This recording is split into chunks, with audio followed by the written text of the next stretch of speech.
Will Worsham back again with another episode of the Growl. First time we've had a repeat guest. Darin Chappell's here. We're going to talk about the legislative session and a wrap up right after this.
And good afternoon, everybody. Thanks for joining me and Darin today. Thanks for coming in. Oh, it's my privilege. First time we've had repeat guests on the show because it's kind of a new show. So glad that you were here.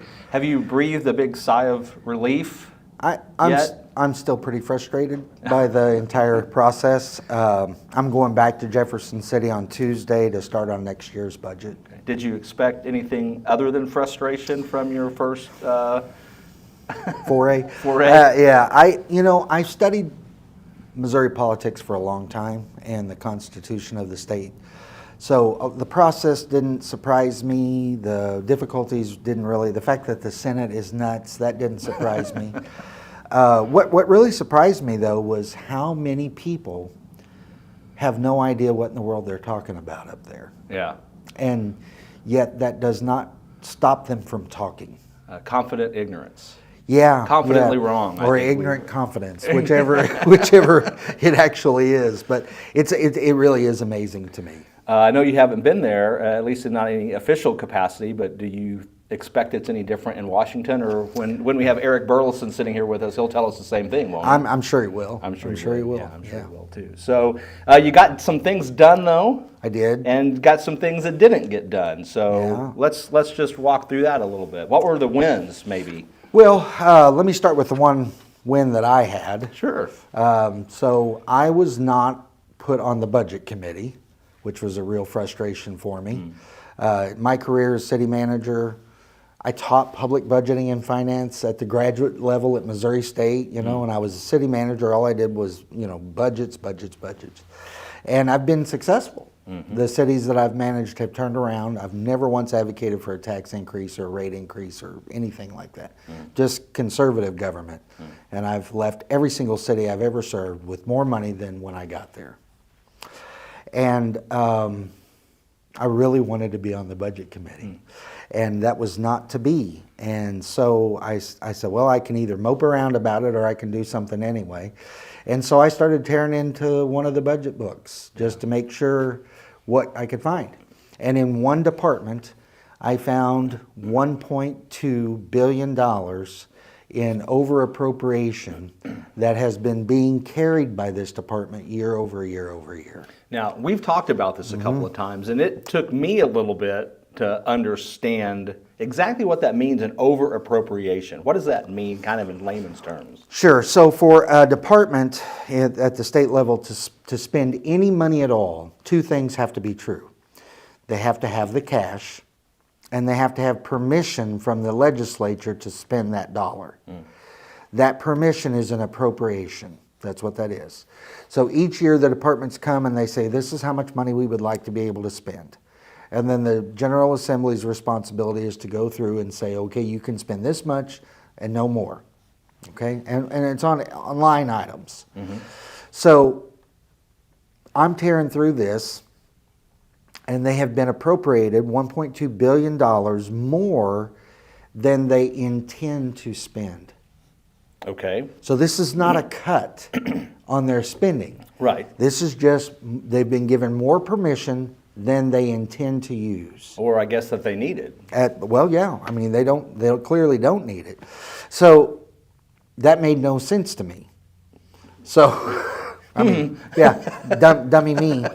So I started going through it, and I took it to, I took it to the budget chair. I took it to the House budgeting staff, people who are in charge of the process.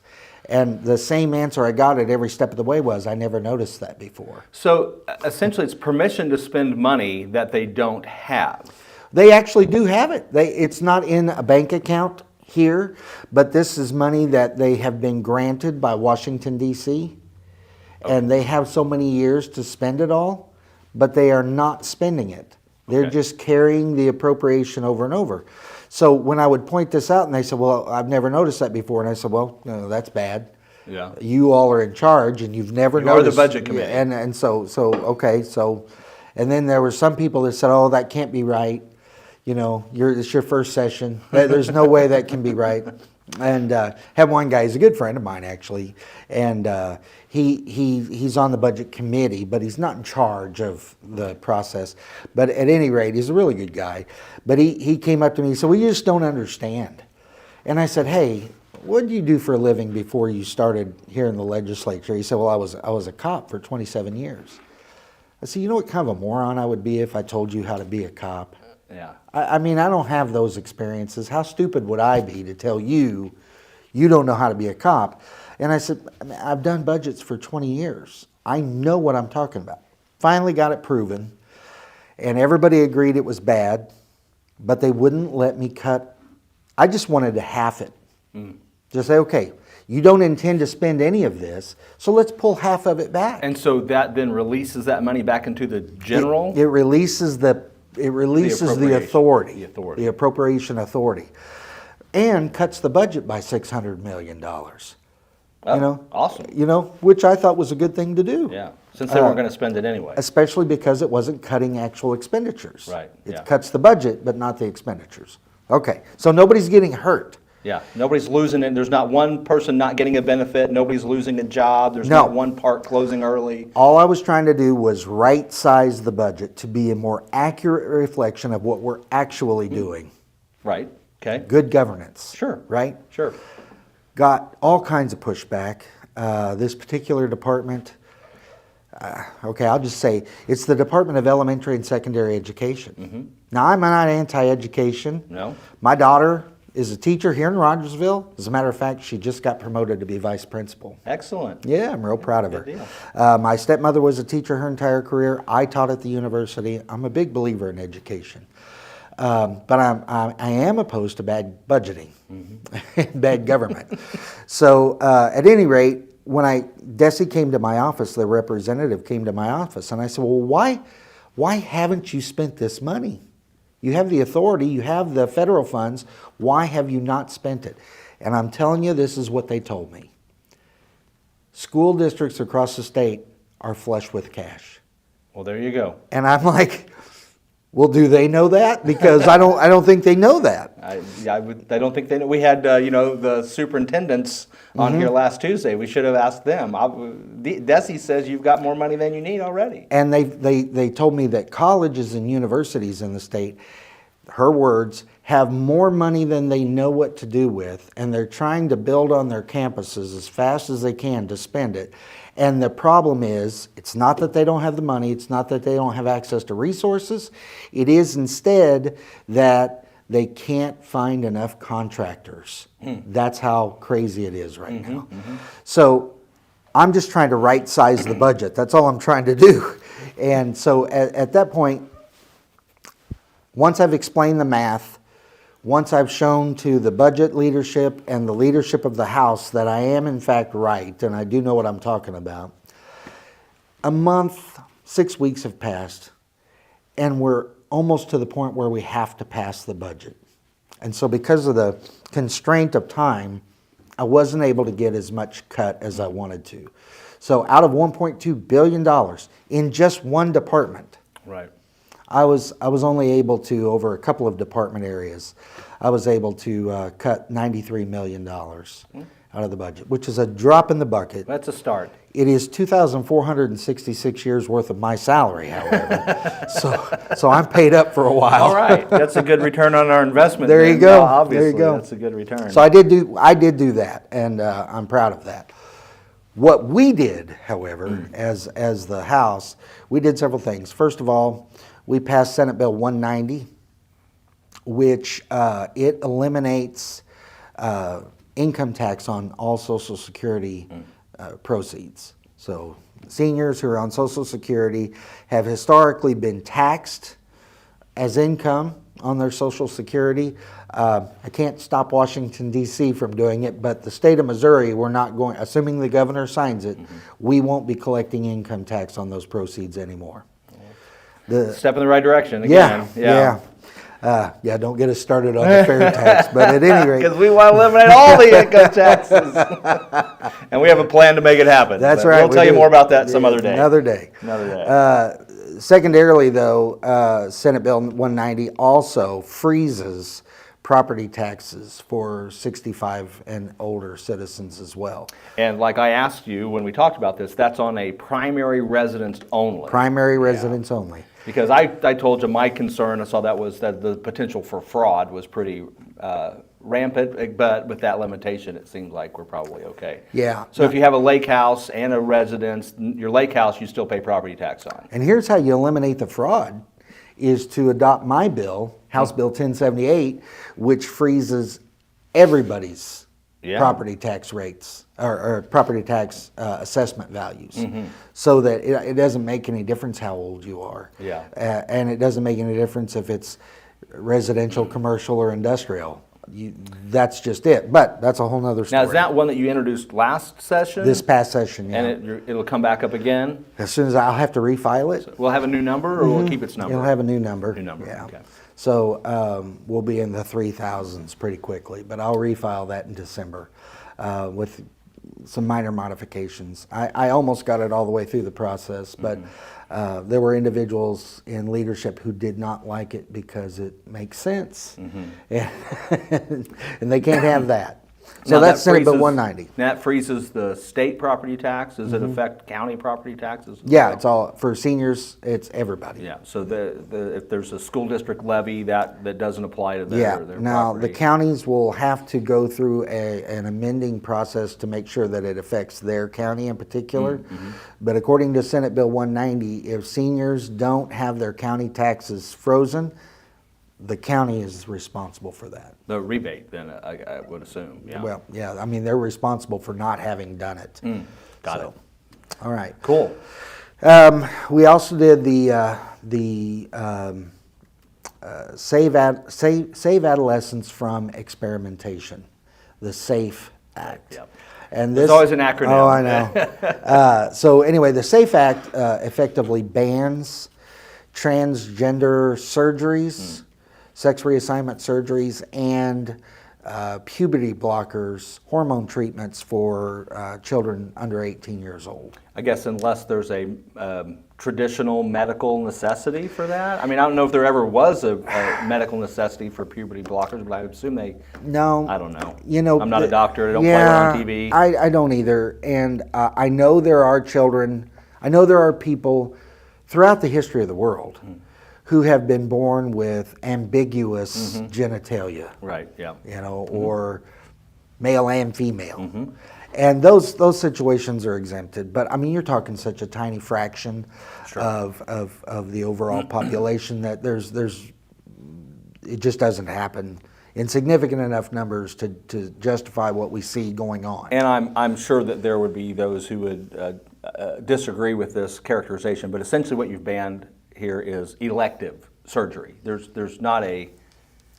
Yeah, they would argue it's not elective, but you're right. That's exactly what it is. Sure it is. You know, I mean, and we know that because there'll be a trans kid in a class, and then before you know it, there's 3 or 4 more of kids in that class that are, and statistically, that's absolutely impossible. Well, or the worst thing that really happens is the teacher that advocates for that, and then you've got a whole slew of kids because the teacher is advocating for it. Or the parent. Or the parent. You know, there for a while, It was real popular among some women to have a big purse with a little dog in it. I've heard about, yeah.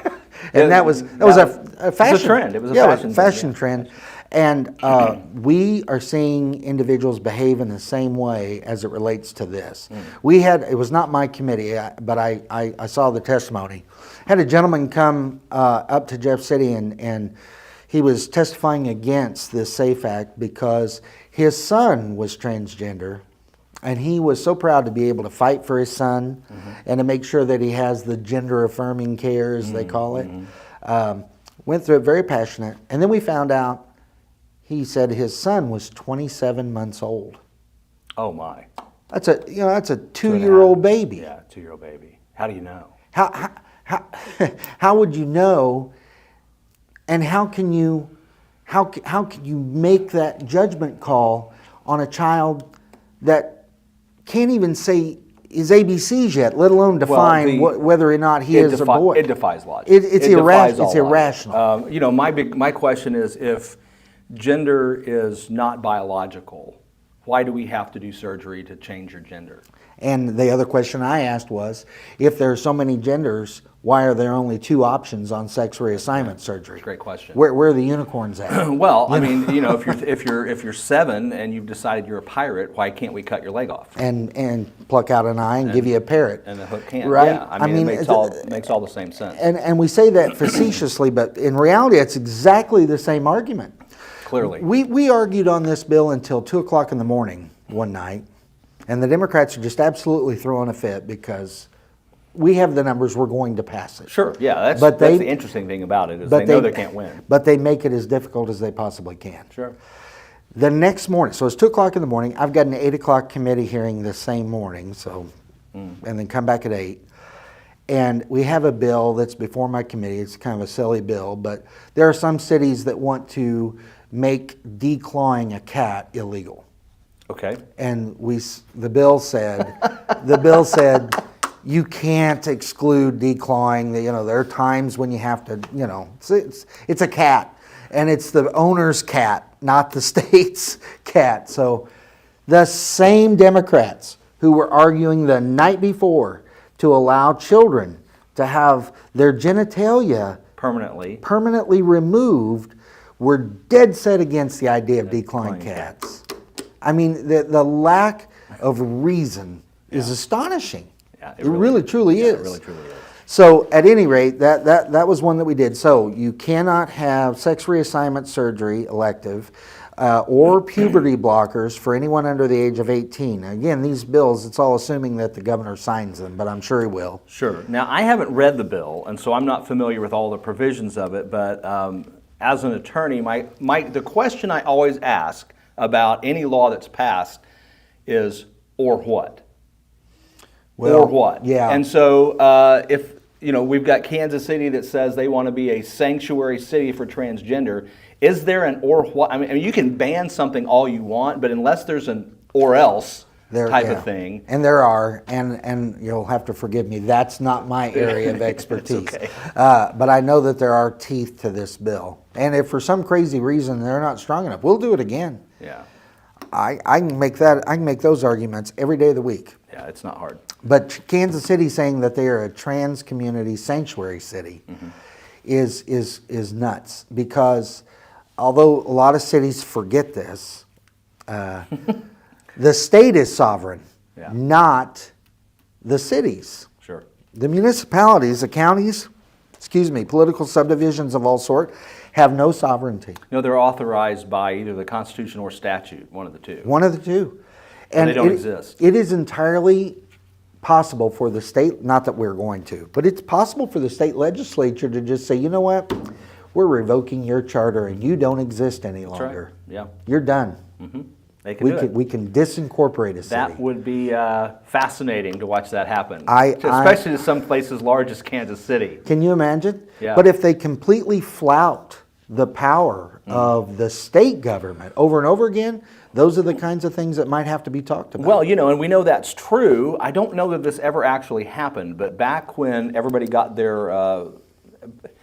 Back when St. Louis County screwed the rest of us, as they usually do in our municipal court system, because you have hundreds of municipal courts statewide, hundreds of judges doing the right thing, the right way, all day long, but had a group in St. Louis County that were playing some games. They got busted. Ferguson was the thing that kind of exposed that, and so we came out then with Senate Bill 5, Right. Senate Bill 52 that followed it, that put all of these draconian restrictions and regulations on municipal courts statewide because of what was going on in St. Louis. Or Max Creek, in Or, the course or of case Max of Creek, Senate Bill 5. that was a different, yeah. But one of those provisions was if you're not in compliance, we'll disband your court. Yeah, you exactly. can't have a court, and so we know they have that authority. They absolutely do. It would be interesting to see it happen to a whole town. Just you're gone. Yeah, and I know there are communities that they become so indebted and incapable of paying that debt. It's possible for the state to disincorporate the city, and then everybody who used to live in the city get a special tax bill to cover the debt. Wow. I mean, cities too often have no clue who they are. It's like you see those videos of a Chihuahua barking at a Rottweiler. Yeah. You better know which dog you are. I know that. That's right. That's for sure right. All right. So that's the trans bill. We also were able to pass a bill for protecting girls and women's sports. Yeah. So we're talking high school and college primarily. But biological males will not be permitted to compete against biological females. It also states that their biological sex is determined by what was originally written on their birth certificate, excepting for Scrivener's error. Sure. So it's a boy, but somebody wrote girl by accident. Yep. You can't change it. So I've actually two questions that raised mine. So it applies to colleges. So that's nowhere in the state of Missouri. So if there's a track meet, NCAA track meet, it's at Mizzou, and According to state law, they can't compete somebody against women. brings in a transgender athlete from, I don't know where, Illinois would be the Right. closest place I would expect Yeah. to see something like that come from. They cannot compete. According to state law, so again, assuming the governor signs it, that Yeah. would be the case. And then again, or else. Or what? Or yeah, what? Yeah. And so we'd be dealing with the university and with the NCAA and everything else. But that's what lawsuits are for. Sure, yeah. Keeps you guys in business. The other thing I think is interesting that may come from that is when we start saying things like that bill, which makes all the sense in the world, what it says on your birth certificate. Are we now going to see obstetricians in Kansas City filling out birth certificates with a question mark? Yeah, I don't know. We'll have to deal with that as well. I personally favor legislation that would require on the birth certificate the chromosomal results of a test. Yeah, I think so. that's- It's XX, XY, That's it. XYY. Yeah. In the rare case. Sure. But we know what those are. Yeah. XX is a girl, XY is a boy, XYY is a boy that got an extra Y chromosome. Yep. Or XXY, whatever it is. Yep. But if there's a Y in there, it's a boy, and if there's no Y, it's a girl. There you go. And and that's a blood test. Yeah. There isn't any, I think, I feel, or I believe. It's what do the chromosomes show? Yeah. Well, that's for next session then, isn't it? Yeah. Yeah, sure So, is. But what that does is, and people think, oh, that doesn't happen here, that's just on the coasts. So there's a young lady who was a really good swimmer at Kickapoo High School. And she swam for the SPA, Springfield Aquatics. Aquatics, yeah. Ryan Reynolds' program over at Drury. She swam there. She actually went on to college, not Drury, but she went to the University of Georgia. An elite swimmer. She was on the as an alternate for the national championships, and when William Thomas became Leah Thomas, yeah. he bumped her off. So here's a young lady who has trained almost her entire life to be super, super competitive at one thing. And here's a guy that was, I think he was ranked like 483rd among men. Wasn't even in the in the hunt. It was. I know it was over 400, but I think it was 483 among men nationally. Decides he's a girl. Doesn't have any changes of surgery or anything. He's a biological and intact, as we say in the horse business, an intact male. And but he wears a girl's swimsuit, and he says he's a girl. And he's grown his hair out a little bit. He grew his hair out a little bit. Maybe put some nail polish on. I don't know. But anyway, now he's number one. Yeah. He went from 43 among men to number 1 among women. And he knocks this woman from the Ozarks out of her dream. Well, and anything that starts on the coast always trickles its way down here. Seeps. Seeps. Seeps. Very good. That's a good word. Yeah. Oozes its way this direction. Right. Now, one of the big things I think that hit the news waves that everybody misunderstood is that the outrage that we had defunded our libraries. Yep. And we were closing the libraries all over the state because we defunded them. Yeah. So And the truth of that, please. yeah, kind of, but not exactly. So what happened was last year there was a law passed that said that pornographic materials in the public libraries could not be made accessible to children. How dare you? It's awful. Yeah. The ACLU and the Missouri Library Association sued the House of Representatives and the legislature. So the budget chair of the House of Representatives, he said, "Fine, okay, we're not giving you money to use to sue us." Mm-hmm.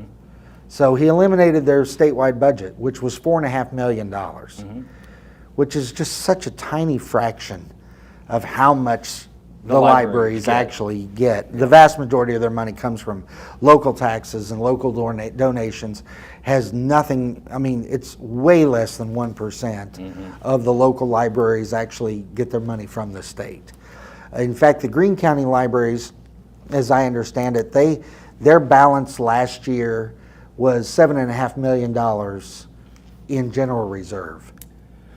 Well, for just one county, and the whole state was $4.5 million. Well, and I don't want to cut that conversation off short, but I have a comment about the Greene County Library here. All right, this is on you. Yeah. Okay. Well, it's on me. I want to know why the tax dollars that support the Greene County Library are funding Pride Fest.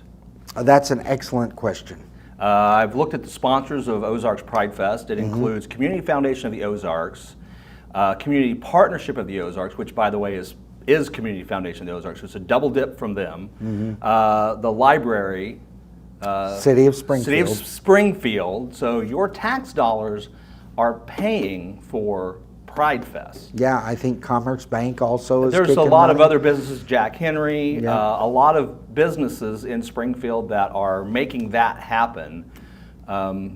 Really against, I think, the mores, to use a good sociological term, of the vast majority of Ozarkians, for sure, and probably Springfieldians to boot. Yeah. And it's just concerning. And I think it's this, well, we could go down a rabbit trail for a long time, but we have created this weird thing where we have separation of church and state, and yet LGBTQ is a religion with priestesses, with sins that you're not allowed to commit. It is a religion, and yet it is wholly endorsed and funded by the government. Yeah, we tried to go through the DEI issue in the state budget. There was an amendment to every single bill within the budget that would eliminate, just at the state level, it's not even talking about the local level, that would eliminate state spending, that would do anything to pay for programs for the purpose of diversity, equity, and inclusion doctrines. Yeah. And just say, look, you can believe whatever you want, you can do whatever you want, but you can't use tax dollars for that purpose. To proselytize. Yeah. So we got that through the House. The Senate stripped it out. Really? Yeah, one senator decided he didn't like that, and he's One Republican senator. jumped ship. Yeah, okay. Right? I mean, I don't know that he jumped ship that time, but yeah, I think he's in his own boat. Okay. But nevertheless, he decided he just struck it down, and the Senate has powers that the House doesn't have, and for good reasons usually, but they get taken advantage of. But yeah, local tax dollars should not, in my opinion, go to such things. I certainly, when I was the city manager, I never would have allowed that to occur. Right. Zero chance. It's pushed into the judiciary and the profession as well. Just so we cover that. Okay, So, but let me. So Yeah, the sorry. library. No, it's okay. So the libraries. So just to be clear, We told them you can't give pornography to kids. They said you can't tell us what to do, and the ACLU sued the legislature. We said fine, we're not giving you any money to make it easier for you to sue the state. So in the House, it was cut out. In the Senate, the same guy we were talking about just a second ago put it back in. So they got their full funding. No libraries were defunded.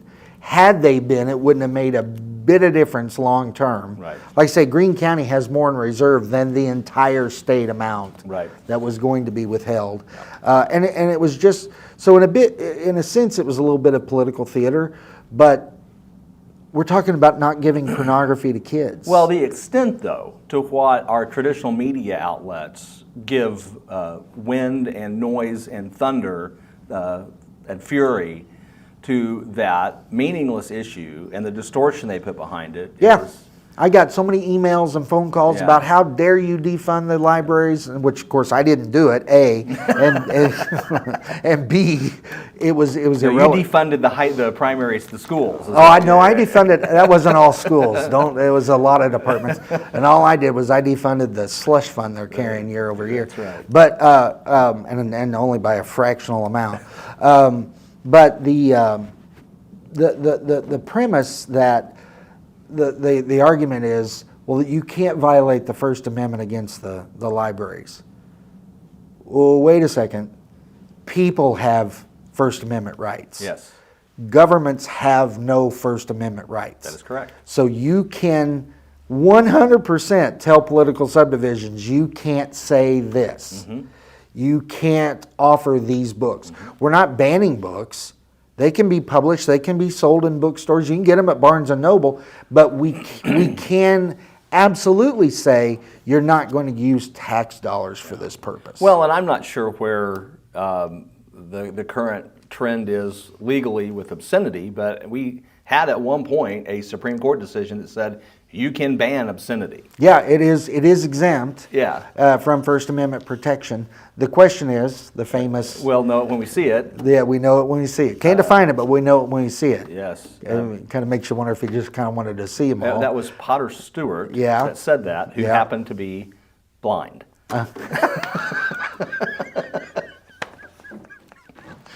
So, there you go. That's... I guess I didn't remember that. Yeah, he was blind. That's terrific. And he's the one that said that. So it was good. Well, anyway. So anyway, those are some of the big things that happened this session. There were some things we didn't get done. You know, I'm probably less concerned about what's in public libraries than I am about what's in school libraries. Yeah. And I don't know what we do about that, but I mean, it just seems like we're seeing all the time parents from other places. I haven't looked at our libraries. I hope they're safe. My niece, being a librarian here in Rogersville, I'm sure she's got. But you know, how do you know? How as a parent do you know without going into the library and picking up every single book and flipping through them all? I'm sure you don't. And I don't. You know, I don't approve of pornography. I don't want my children. I didn't want my children. I don't want my grandchildren exposed to that. You know, I think there's great harm that comes for children being exposed to sexual circumstances way before they're able to handle it. I don't think there's any societal benefit to pornography at any age. You know, I think that, and it's one of the biggest problems we have with the internet is how easily it is accessible. You know, when we were kids, you know, there was that one National Geographic that everybody knew about, but other than that, one guy that stole his dad's magazine. Yeah. But other than that, there was no actual access, and I think we were by far better for it. Well, you know, and I mean, not that this is the conversation, but the pornography that we might have had access to was so different than nothing like it is now. And so when you're dealing with this and who has access to what, it's a major deal. And you helped me with a piece of legislation that went nowhere because people don't want to talk about it. Yeah. But it would make it to where if somebody gives pornographic material, specifically digital pornographic material, to a minor, you know, depending on the age of the child, we're talking felonies. and inclusion on the predators list. You know, and you know, if dad, for whatever stupid reason, is watching it on his laptop, gets up and goes to the bathroom, and a kid walks in, that's exempted, you know, because he didn't intentionally. But if you're grooming kids, we ought to lock you up. Yeah, I actually was pretty happy with the way we wrote that. Yeah. Because though we fit it into some of the existing sexual offenses, which adopted the penalties, and it was we defined it, I think, as exposure of pornographic material. Well, that then brought in all of the mens rea criminal elements, which meant if it was intentional, that was a higher standard than knowingly, which was a higher standard than recklessly, which was a higher standard than negligently. Right. And so, depending on the nature of the offense, it might not even be a crime. Might not. If the requisite intent wasn't there. So I thought it was beautifully drafted since we drafted it, but nobody went anywhere with that. No, that's okay. and that's unfortunate. But I'll hit it again, Yep. and we're going to get it done. But those kinds of things are extraordinarily important, and I don't care as a legislator. Preacher is a whole other deal. But as a legislator, I don't care what you're reading if you're over 18. I don't care what you're watching. It is none of my business as state government. Yep. But when you cross the line and you start showing that to kids, now you've made it my business. Yeah. And all of our business. Sure. And that's what we've got to deal with. Well, and I mean, you kind of hit the nail on the head for the way I think of things, too. As an elder at my church, I hold different standards for the people that are under my care there than I would for some random person who's not professed any faith, not said, yes, I want to be a member of that church, I want to be under authority. So, you know, if you're gonna claim that you're a Christian, then you need to abide by biblical standards. If you're not, then I'm not going to. I don't think it's appropriate to use the government to impose Muslim standards on me. I would not use the government to impose Christian standards on someone. Exactly right. And when I talk about these kinds of things, people say, "Oh, you're a Christian, you're a preacher, and you're just trying to impose your beliefs on us." Nope. Sociologically, psychologically, there is so much damage done to children by access to internet and groomers and pedophiles that we as a society suffer, because those kids then grow up and overwhelmingly then do the same thing to the next generation. Well, you know, follow the science. Yeah, well, and as a political scientist, I do that, you know, but it has to be actual science. So that's one thing that did occur. We failed to get initiative petition reform done. That was sabotaged really from the very beginning by individuals in both chambers, leadership. We never did get the opportunity to actually vote on a concurrent majority. Concurrent majority would say that in order for us to amend the state constitution, two factors. 50% plus one of the population has to vote yes, and it would have to win in 5 of the 8 congressional districts. So that way you can't just focus on Kansas City and St. Louis to change the law for the whole state. That's right, because if you brilliant. spend money on Kansas City, St. Louis, and Columbia, you can get 50% of the voters and never hear from anybody in the red The parts. south half of the state. Or the north middle. I mean, it's Right. that I-70 corridor has enough people in it to dictate to the rest of us. So what this effort was, it says, look, the Constitution is not a law book. It's supposed to be the foundational blueprint principle upon which everything else Yeah, the resides. bare bones. This Right. is how we do things. Right. And that should not be changed easily or recklessly. And so by making it where you have to have that concurrent majority, 50% plus 1 and 5 of the 8, it says if this is a broad-based accepted issue, like the Hancock Amendment was back in the 80s, if this is a broad-based accepted issue, it's relatively easy to pass it. Sure. But you cannot just go to the big 3 cities where all the universities and all the liberals are and say, we don't care if the rest of you like it or not. Yeah. Well, and the point that was made by a legislator that I was listening to earlier today was that because it's so easy, effectively, to amend our Constitution, which is what you're talking about, that people will pick and choose. Well, we don't want to try to pass this in the legislature. We know it can't pass. Right. So we're just going to do an end run, really, around the legislative process and just amend the Constitution, which is, what happened with whether you're pro or against marijuana, that's what happened there. And it's just a mess of a bill. And I would argue that the state legislature failed. They should have passed a marijuana access. That end run would not have required had they been more serious about following the pressure. And again, once you like it or not, it was popular enough in the state, it was going to happen. It doesn't make a bit of difference. Yep. However, instead of just saying, you can smoke pot, it's 39 pages, single spaced. Yeah. It dramatically increased the size of the Constitution. Furthermore, there are criminal charges if you have too much pot on you.